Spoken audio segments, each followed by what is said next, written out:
Sige. Okay na, naka-record.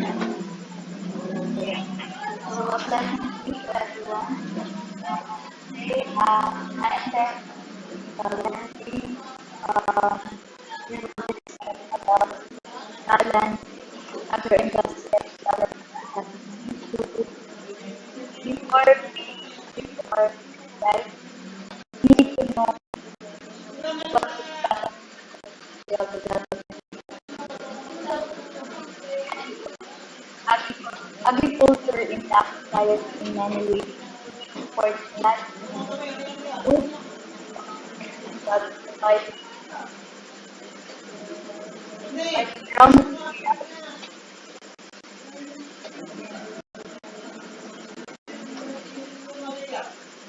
raw materials for food and other product building strong economics. So, sabi nga dito, um, agro-industrial daw ay ito daw ay nagbibigay daan para mas umunlad yung bansa or yung economics natin.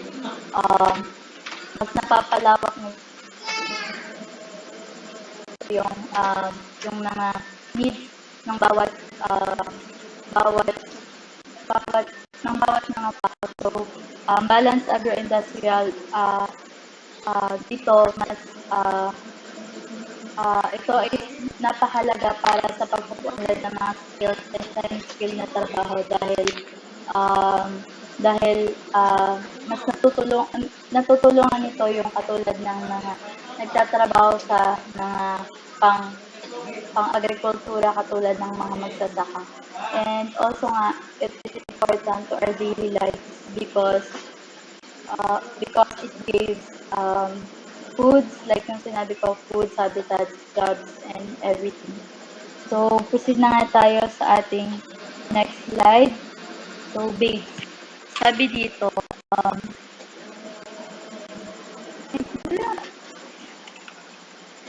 so, sabi dito,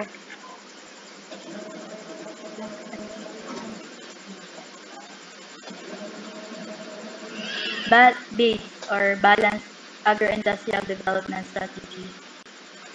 It has basic future at important substitutions, expansion, diversification of agricultural products, increased private sector participation, diminish government and control, and increase foreign investment.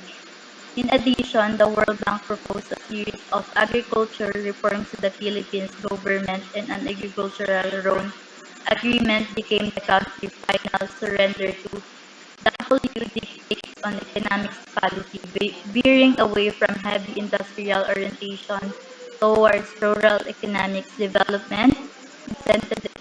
Incidentally, the priorities of the loan were associated with the largely disputed Green Revolution responsible for the entrapment of small farmers in a cycle of indebtedness, increasing marginalization, and declining net incomes despite the increased production.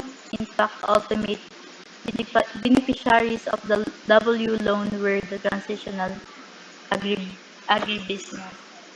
So, sabi dito,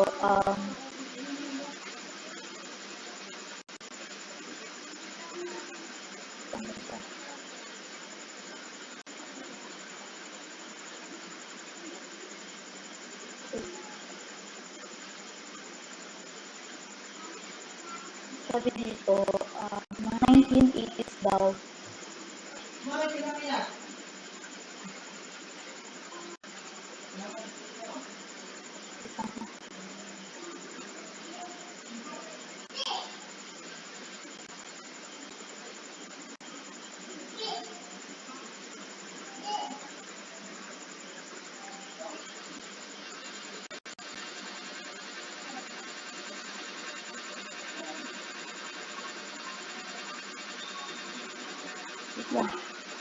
wala.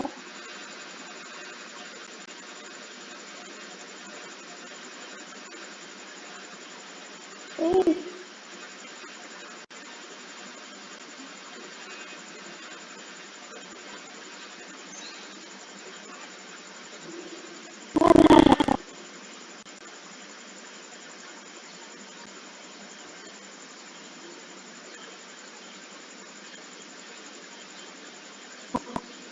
sabi dito, nung 1980s daw, naglabas ang mga photo ng palparas na tinatawag na talaga development o yung BCIA. Ang pangalan na tatandaan na to ay for ang pangalan ng pagkakataon na to is import substitution, export expansion, diversification ng agricultural data. So, dagdag pa nga dito ay kaya WUP po yung formula na mauutahan sa agricultural o para daw magandang pondo yung mga nagtatrabaho sa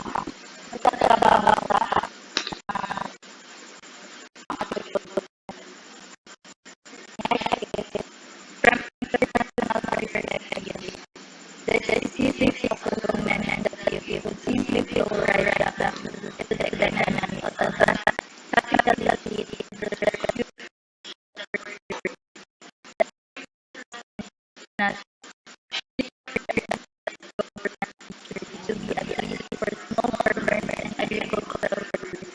From a historical perspective, reliance on agriculture as especially the China never limited any country from underdevelopment.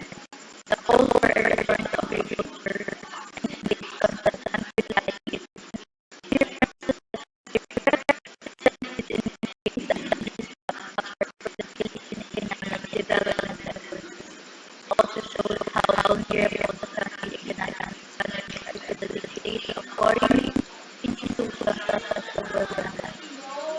In the end, all the cases relate to social and political interests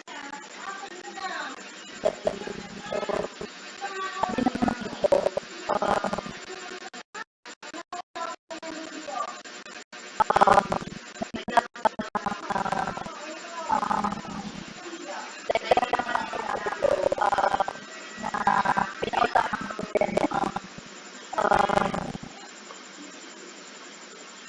pinautahan ko din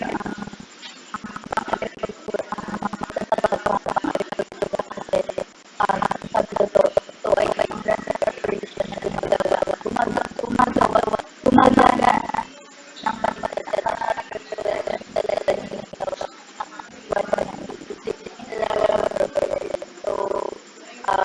it is the purpose of agricultural balance and development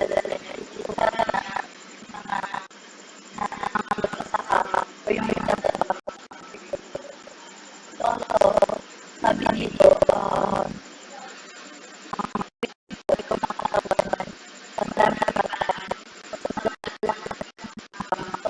sa pag-ulan ng kaya nakalalan na at pinakakita na ito yung pagiging vulnerable na economic balance sa bansa. So, ang nagpautahan sa with the help of the World Bank.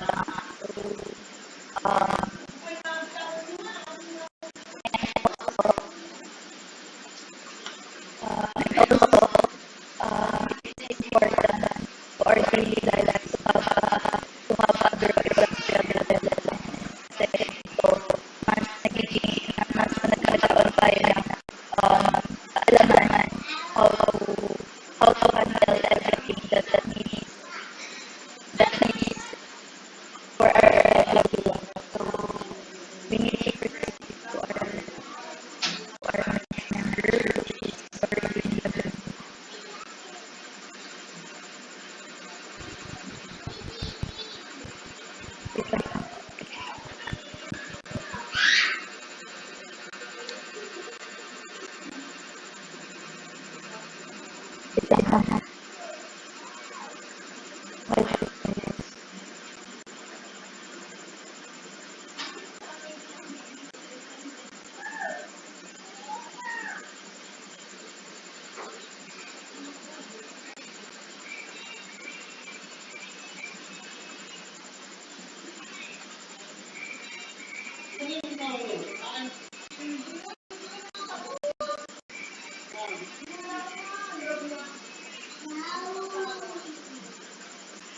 So, dito naman,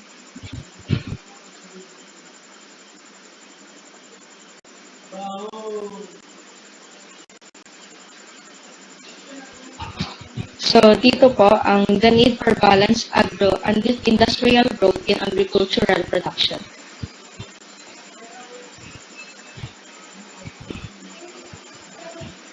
Agriculture and industry has traditionally been viewed as two separate sectors, but in terms of their characteristics and their role in economic growth. So, sa traditional nga po na pananaw, ang agrikultura at industriya ay itinuturing na dalawang magkaibang sektor sa ekonomiya. So, ang agrikultura po ay pangunahing nagbibigay po siya ng pagkain at materyales mula sa kalikasan habang ang industriya naman ay naglilikha ng mga produkto gamit ang makina at teknolohiya. So, ang dalawang sektor na ito is may kani-kanila siyang papel sa pag-unlad ng ekonomiya. Agriculture has been considered the hallmark of the first stage of development, while the degree of industrialization is considered to be the most relevant indicator of a country's progress along the development path.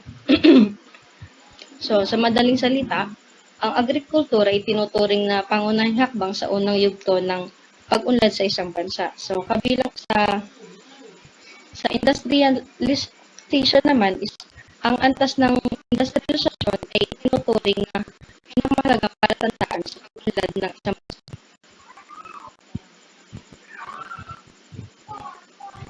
Next.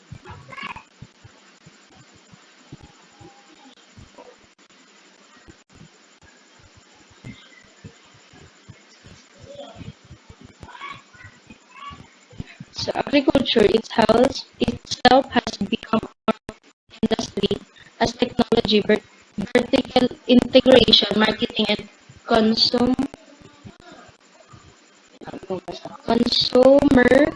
preferences have evolved along lines that closely follow the profile of comparable industrial sectors.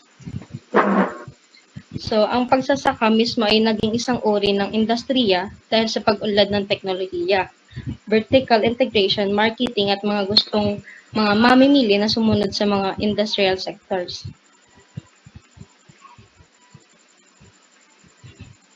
The deployment of resources in agriculture has become increasingly responsive to the market forces and increasingly integrate in the network of industrial interdependencies.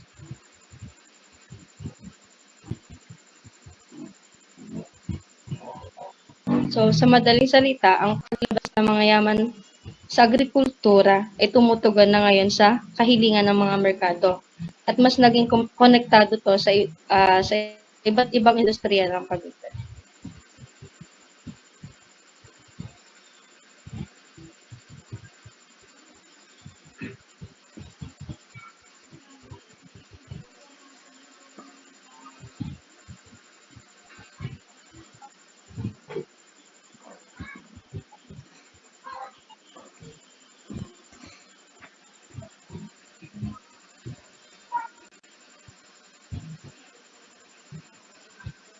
The industrialization of agriculture and development of processing industries is thus a joint process which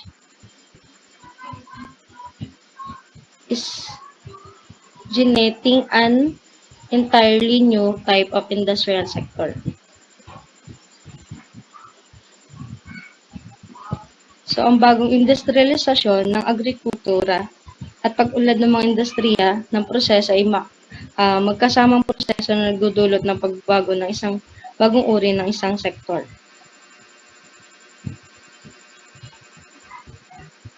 So, a common and traditional definition of agro-processing industry refers to the subset of manufacturing that process raw materials and intermediate products derived from the agriculture sector.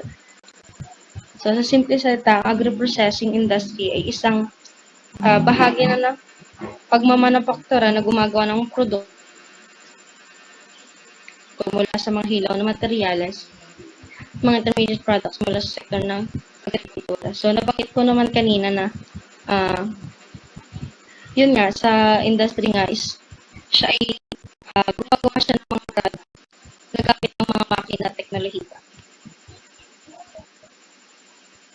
So, ang next po is si Jeffrey Valdez.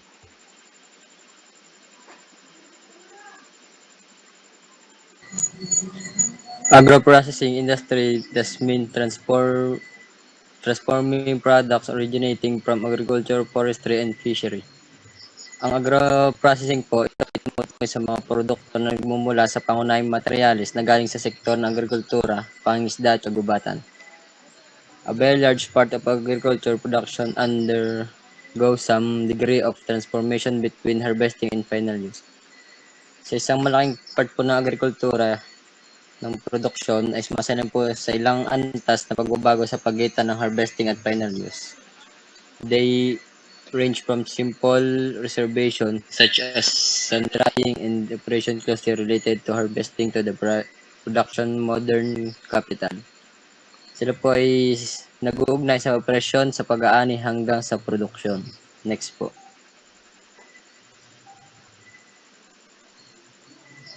The food industries are much more homogeneous and are easier to classify than the non-food industries. Their products all have the same end use. Sa food industries po ay mas madali pong suriin ito kaysa sa non-food industries dahil ang lahat po ng kanilang produkto ay pare-pareho ang pangwakas na gamit. Non-food industries, in contrast to the food industries, have a wide variety of end uses. Almost all non-food agriculture products require a high degree of processing. Ang non-food industries po ay kabaligtaran po ng food industries dahil po iba't iba po ang mga pangwakas na gamit nito at halos po lahat ng produktong agrikultura na hindi pagkain ay nangangailangan po ng mataas na antas ng pagproseso. Ang next po ay si Joshua.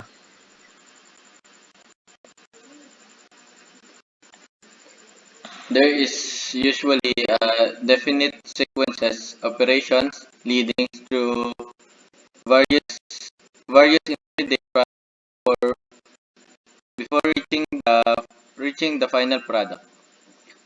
Sabi dito, sa maraming proseso o gawain, karaniwang may partikular na pagkakasunod-sunod ang mga operasyon na kailangang sundin. Ang mga operasyon na ito ay humahantong sa iba't ibang intermediate na produkto bago maabot ang huling produkto.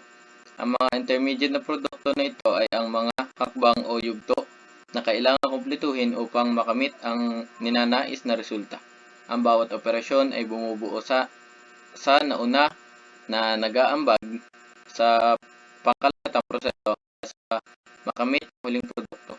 Ang sunod-sunod na diskarte na ito ay tumutulong upang matiyak na ang bawat hakbang ay nakumpleto sa tamang pagkakasunod-sunod at ang huling produkto ay nakatugon sa nais na mga detalye.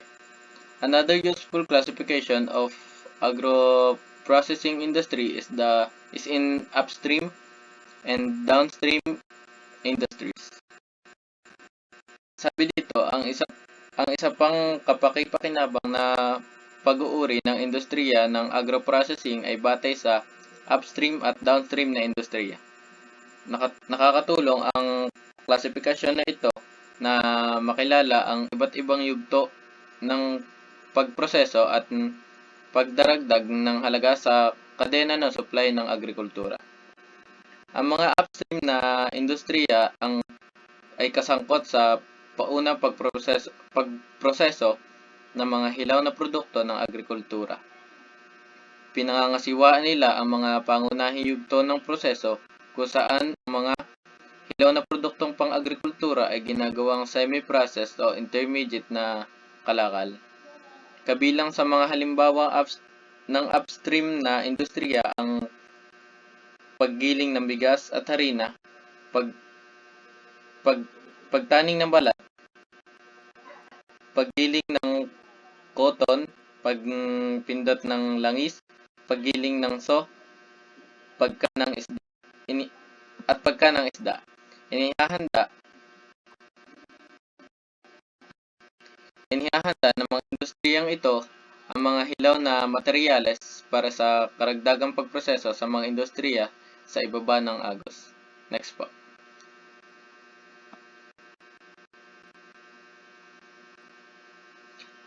Upstream industries are engaged in the initial processing of agricultural commodities. Example are rice and flour milling, leather, tanning, cotton ginning, oil pressing, sawmilling, and fish canning. Sabi dito, ang upstream na industriya ng sektor ng agro-processing ay nakikibahagi sa paunang pagpoproseso ng mga produktong pang-agrikultura. Pinangangasiwaan ng mga industriyang ito ang mga pangunahing yugto ng pagpoproseso na kinabibilangan ng pagbabago ng mga hilaw na produktong pang-agrikultura sa mga semi-processed o intermediate na produkto. Gaya din po nung nauna, kabilang sa mga halimbawa nito ng upstream ay industriya na paggiling ng bigas at harina, pagtaning ng balat, paggiling ng cotton, pagpindot ng langis, at paggiling ng saw at pagkan ng isda. And the last one po is downstream industries undertake for their manufacturing operations on intermediate products. Example are bread, biscuits, and noodle making, textile, spinning and weaving, paper production, clothing, and rubber manufacturers. Ang mga downstream na industriya sa sektor ng agro-processing ay nagsasagawa ng karagdagang mga operasyon na pagmamanufaktura sa mga intermediate na produkto. Kinukuha ng mga industriyang ito ang semi-processed o intermediate produkto na ginagawa mga upstream na industriya at ginagawang mga natapos na produkto na handa na para sa pagkonsumo o paggamit. Narito ang ilang halimbawa ng mga industriya sa ibaba ng agos at mga produktong ginagawa. Gaya nga po na banggit ko na bread, biscuits, and noodle making, textile spinning and weaving, paper production, clothing and footwear manufacturing, and rubber manufacturers. Ang mga halimbawang ito ay naglalarawan kung paano nagdaragdag ng halaga ang mga industriya sa ibaba ng agos sa mga intermediate na produkto sa pamamagitan ng pagbabago ng mga ito sa mga natapos na produkto na nakatugon sa mga pangangailangan ng consumer. Thank you.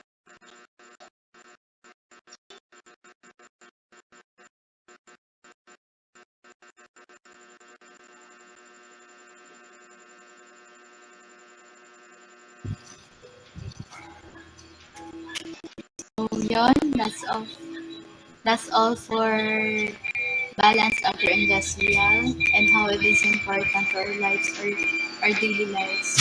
Thank you for listening. Sana mainaunawan at may maintindihan. Thank you and God bless.